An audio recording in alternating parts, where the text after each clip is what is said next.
জাতীয় নেতৃবৃন্দের স্বাক্ষর সম্পন্ন হয়েছে। শুক্রবার জুলাই সনদে সই করেছে বিএনপি, জামায়াত সহ বেশিরভাগ রাজনৈতিক দল। সনদে সই করলেও বাস্তবায়ন সহ বেশ কিছু দাবিতে আন্দোলন চালিয়ে যাওয়ার ঘোষণা দেয় জামায়াতে ইসলামী সহ ৮টি দল।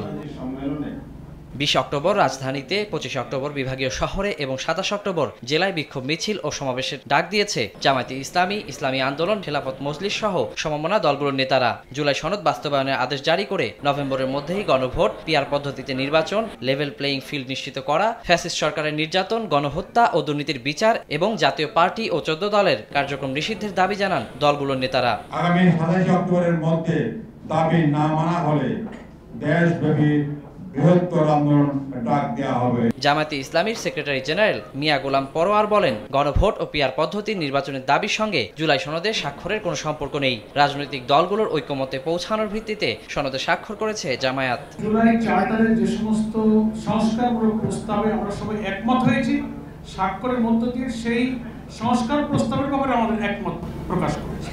জুলাই সনদ বাস্তবায়ন আদেশ জারি করতে হবে, এটাকে আইনি ভিত্তিতে একটা গণভোট করতে হবে।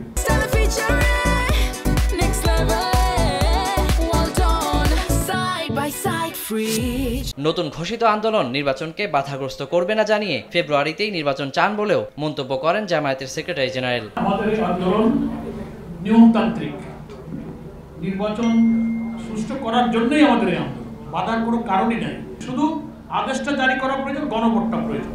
শাহজালাল আন্তর্জাতিক বিমানবন্দরের কার্গো ভিলেজে আগুনের ঘটনায় উদ্বেগ প্রকাশ করে সরকারকে যথাযথ ব্যবস্থা নেওয়ার আহ্বানও জানান তিনি। চক্রান্ত আছে কিনা সরকারকে অবিলম্বে খুঁজে বের করে। ওয়ালিউল সাকিব, সময় সংবাদ, ঢাকা।